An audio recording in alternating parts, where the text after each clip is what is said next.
Mm, mm, mm. How many of y'all find yourself saying that in the morning when I come? Or when you see me in person? I don't have people say it to me in person. I know. It's such a joy. Happy Monday. When you get a minute, go. Oh, shit. Wait a minute. And today on Coffee and Conversation with your girl, Shakenya. When you get a minute, go to that YouTube channel, Shakenya. Hey, baby girl, I like your hair. And search Shakenya and hit subscribe. Look at some of the videos. If you see something you like, just share it. It's free, it's simple, and if you enjoyed it, just think of how many other people would enjoy it. If you got a message out of it, just think of how many people would get a message out of it. Yep, don't think too hard about it. Yeah, some of y'all like to go too deep, and worry about the wrong stuff. Like, you probably like, that ain't nobody but Kiki. Yep, but Kiki done grew up. Kiki done lived the life of, Kiki done learned so much. Kiki from the old hood can speak on some of these things, yeah. And Kiki can help you, yeah, if that's what you know me as, yeah. If you just know me as your co-worker, yeah. Your co-worker learned some stuff while we was working together, yeah. Might be able to help you or help clients that you have, yeah. So don't think too much into it. Just share it, yeah. So y'all, today we've been talking, all this past week, we've been talking a lot about character flaws. And we kind of shifted the blame. Like, if you have a discouraged relationship with your baby, you share this baby with somebody, it's a strong feeling that that child's mama or daddy is probably poisoning the child against you. You might be right. You might be right. But we took a break from that, and I kind of steered y'all onto just self, just worrying about self. Not so much what the other parent is saying about you and what other people are saying about you, but what are some of the things that you're doing while this baby is around you? What are some of the things that the baby is picking up on when they with you? the good and the bad. The good, the bad, and the ugly. Yeah, so I wanted you to focus on you, because I was taught that, before you get to point and blame, hey, Juliana, you got to look at yourself. When you point at somebody, it's like a couple fingers pointing back at you. Yep, I was taught that. Was you taught that as a child? I was taught that as a child. Yeah, so I'm going to jump up a little bit, because I got a call from a parent this morning whose child has went through the program. We're supposed to do a follow-up. And it ain't time for a follow-up yet, but they still having some issues. So that can happen. My program is not 100%. That's why I do the follow-up in 90 days, just to see if your child learned something and see if they changed. I got about an 80% approval rate, I'll say, as to where the children turn around. If not right after the jail tour, shortly after I do the 90-day follow-up. Yeah, they tend to turn it around a little bit. So I don't get too many calls of the child still acting out. But what I tell you, hey, Cordell, good morning, King. What I will tell you is I need 100% parent participation in this program. And I let them know that before they even sign their child up for attitude adjustment. If you're not going to be here, you're not going to be able to comply, then this might not be a good fit for you, because this program is actually interested in results. Like, we're looking to really help your child. We're not looking for, you just to bring them just to say you brought them to a program and you tried. No, we really try to help your child. Hey, Miss Vicky! Finding you, we really try to get to the bottom of what's going on, and we really try to help you as a family, because chances are help is needed, not just for that child, but whoever is influencing this child to behave the way that they behaving. Yeah. So I get a call, right? When we go to the family meeting, it's certain things that I ask of you, and it's certain things that I ask of the child, right? So when we all decide upon, hey, zing. So when we all decide in that family meeting what everybody needs to do, everybody got to do it.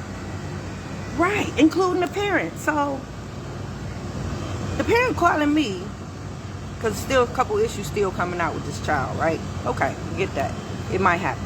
Okay, it ain't going to be it took a while for the child to get there. It ain't going to happen in 90 days, overnight, that the child going to be a perfect kid. No, but you will be able to see the things that the child is doing to change. You will, we isolate a couple things in the family meeting that the child needs to be working on, but also the parent has some things that they got to work on. So if I ask you, if you did X, Y, and Z, and you tell me that you did not do for whatever reason, don't call me complaining that this child is still acting out, because if you didn't do what you were supposed to do, you didn't do your part, you can't expect nothing. You can't expect nothing. I can see if you did what you're supposed to do and the child, okay, now we can talk. Because now we might need to reconvene and might need to come up with some different strategies or something, because you got me for 90 days. So if we got to come up with some other stuff, we're going to come up with it, But if you didn't do your part and you was expecting change, then something wrong with you. Something wrong with you, right? So part of their package was, it was a big thing. It was the reconnecting with the dad. Dad was reconnecting in the child's life, right? Now, I told you this on another show, that although the parent, hey baby, Fanny, even though the parent has reconnected, because we all talked about what happens when you take the parent out the child's life after you discourage the relationship, took this parent out, and now that the parent is coming back, yeah, that's a good thing that the parent is coming back. That's going to help. But I also told you to include therapy, right? So it started off with her calling to get resources for therapy. At least that's what it seemed like. Yeah, that was the underlay for the overlay, because that conversation veered off to, why do the child need therapy? Oh, well, wait a minute, because we talked about that already. We talked about that in the family meeting when we decided that was what the child needed. We decided. I don't just tell you what to do with your kids in the family meeting. I make suggestions, but when we come up with that plan of action, that's something that we decide together as a group, including the child. We include the child in the plan. Yep. So everybody is held accountable. Everybody know what they're supposed to do. So with that being said, therapy was on the list.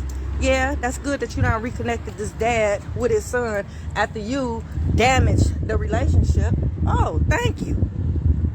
So nice of you, But you didn't sign the baby up for therapy. You calling me for resources, but it don't sound like you too willing to do it. She probably gonna pop in. I don't care.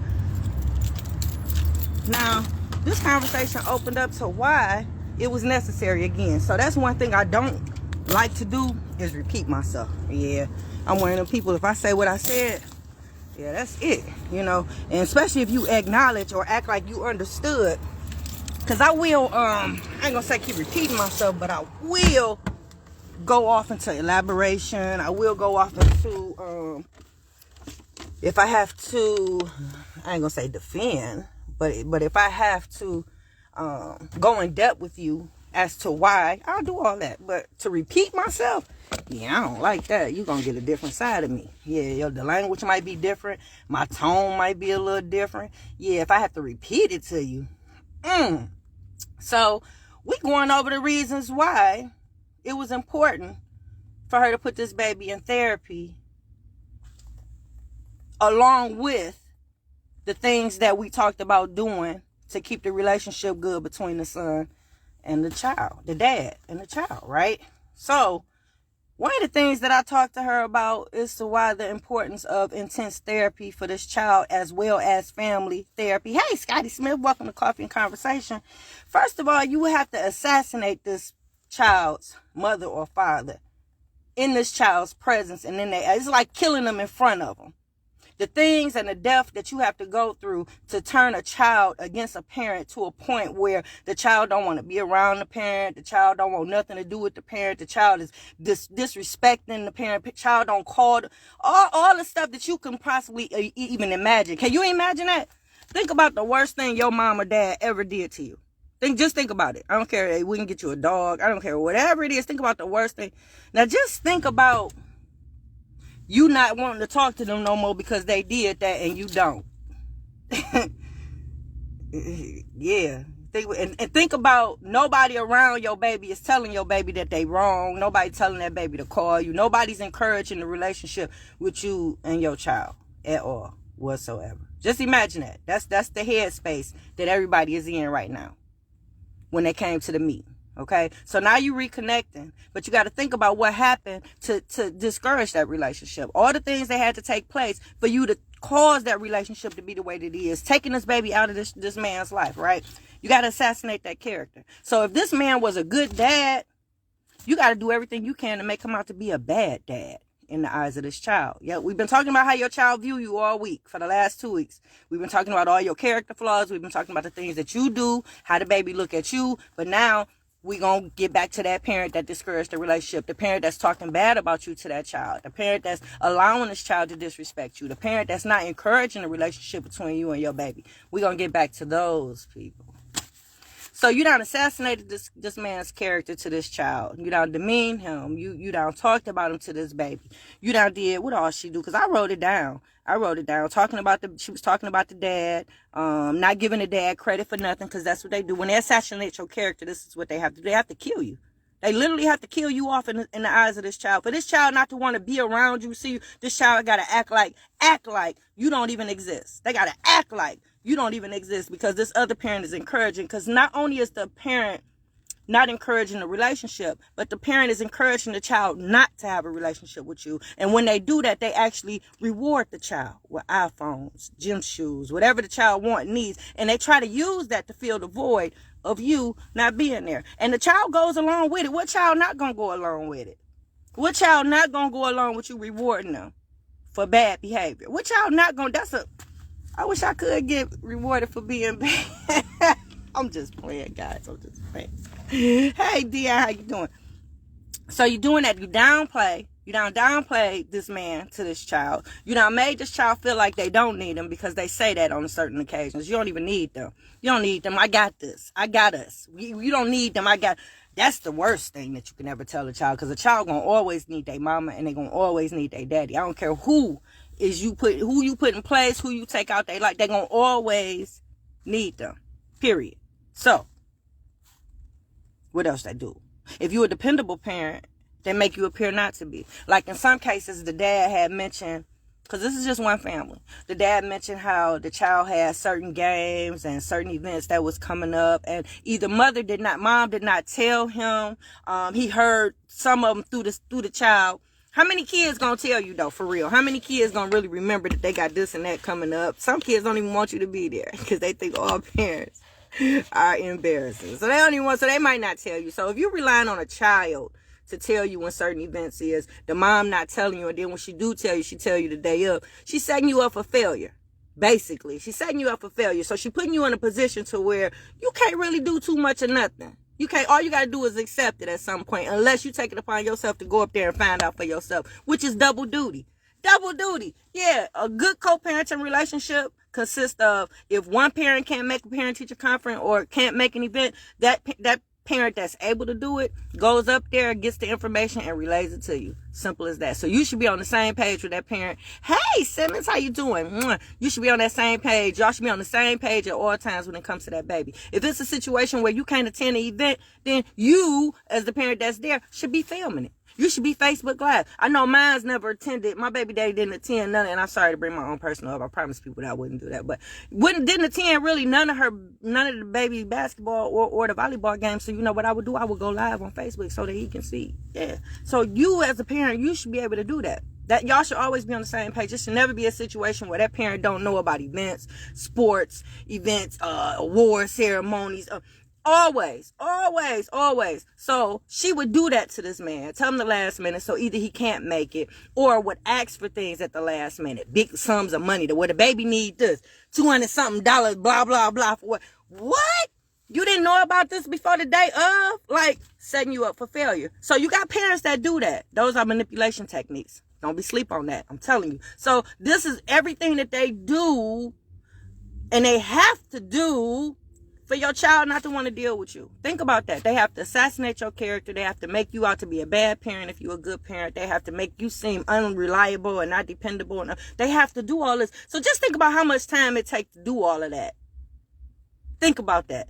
That's diabolical as hell. Think about what it takes. Now just imagine if they use all that energy and technique to work with you. So, long story short, I went over all of this with her. I pulled my book. I took the time to go get the file, pulled it out, Wrote everything that we discussed. So everything and every tactic and every technique that she used to discourage the relationship between that man and that baby, I threw it all up. So now throwing all this up and thinking about it the way it appears to be and what it is, you don't think that baby needs therapy? You don't think that baby needs somebody to talk to sort out why his mother would do what he did to take that dad out the life, and then now that the dad is coming back, this is a different dad. This is a different dad. This is a different child. This is a new relationship they have to start. All that just because you did what you did, meaning her. And I'm telling her, because you did what you did. So, you don't think, as repayment to everybody, that you get this baby the proper healing that they need to get through all of this and piece it all together, and to learn how to forgive you and to learn how to forgive a dad that they never was even mad at? Because see, all this stuff that you conjure up about this person to assassinate their character, it stirs up hate that the child has for this parent. You have to hate this person in order to not want to call them, be around them. You got to actually hate. So you done taught this baby how to hate this person that they supposed to love. So you don't think that baby need therapy for that? I don't know. So that's it, y'all, for Coffee and Conversation with your girl Shakenya. That wasn't even what I was going to talk to y'all about. But she called right before I went on. So it was like, damn, I got to talk about this. So just know, if you sign your baby up for attitude adjustment, we believe in real results. We're going to try to help you. So if you don't want real help, don't call me, because I'm telling you, I'm going to go there. You tell me you can't get in touch with your baby daddy, I'm going to find him on Facebook and invite him to the family meeting myself. That's it, guys, and I'm out. Mwah.